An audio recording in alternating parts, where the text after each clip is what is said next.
Саламатсыздарбы. Эмеси Геошундо программасы.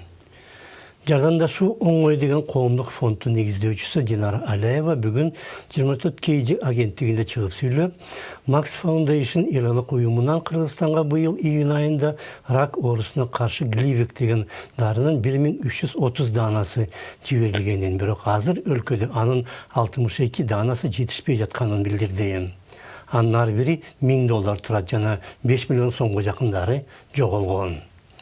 Баш прокуратура бүгүн билдиргенде Саламаттык сактоо министрлигинин айрым кызматкерлерине каршы кылмыш иштери козголду. Анткени 14-жылдан бери DNT деген уюм менен мониторинг жана аудит жүргүзүү боюнча жалган келишимдер түзүлүп келген жана 9 жыл ичинде ал компаниянын банк эсебине эч кандай тендерсиз 63 миллион сом которулган.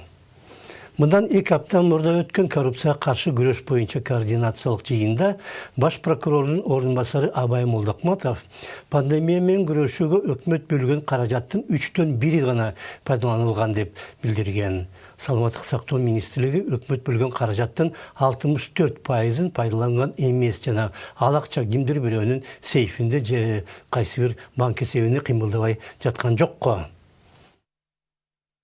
Кыргыз Республикасынын өкмөтү коронавирус илдетине каршы аракеттерди көрүү үчүн Саламаттык сактоо министрлигине жалпы 1 миллиард 248 миллион 232 миң 554 сом, анын ичинде компенсациялык төлөмдөргө 376 миллион 601 миң 150 сом бөлүнгөн.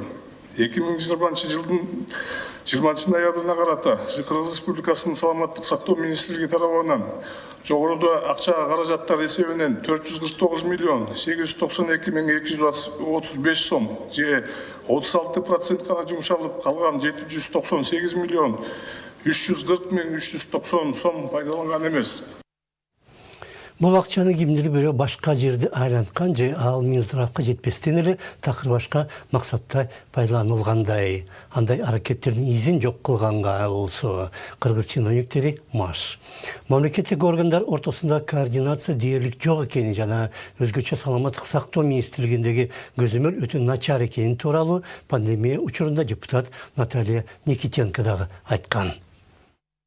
Мы все понимаем, что Биз баарыбыз түшүнөбүз, дүйнөдөгү бир да мамлекет бул пандемияга алдын ала даярданган эмес. Бирок кризис көптөгөн маселени ачыкка чыгарып койду. Кризистик менеджмент бизде жок экени билинди. Көптөгөн мамлекеттик түзүлүштөр ортосундагы координация начар экени айкын болду. Жана өзгөчө саламаттык сактоо тармагындагы проблемалар айгине болду. и в том числе, конечно, в системе здравоохранения. Маселе жалаң эле Саламаттык сактоо министрлиги менен чектелбейт. Мамлекет өзү бөлгөн каражаттын кайда сарпталганын мамлекет өзү билбей турган кезде пандемия менен байланыштуу же чет жактан келген гуманитардык жардамдын кайда жоголуп жатканын дагы эч ким так айтып бере албайт.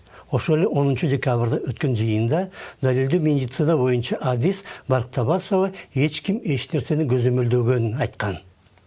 Система здравоохранения понесла самое большое бремя. Саламаттык сактоо системасы ковид учурунда оор абалга кептелди, бирок дал ушул тармакта коррупция дагы өтө жогору деңгээлде. Анткени көзөмөл жок, отчет берүү деген жок, санариттештирилген эсепке алуу жок, стандарттар менен ачыктык жок. Мыйзам боюнча сырттан келген медициналык гум жардам боюнча бардык маалымат ошондой жардам тууралуу бирдиктүү тизмеге чогултулуш керек. Бирок андай реестр эмгиче жок. Этого реестра до сих пор нет.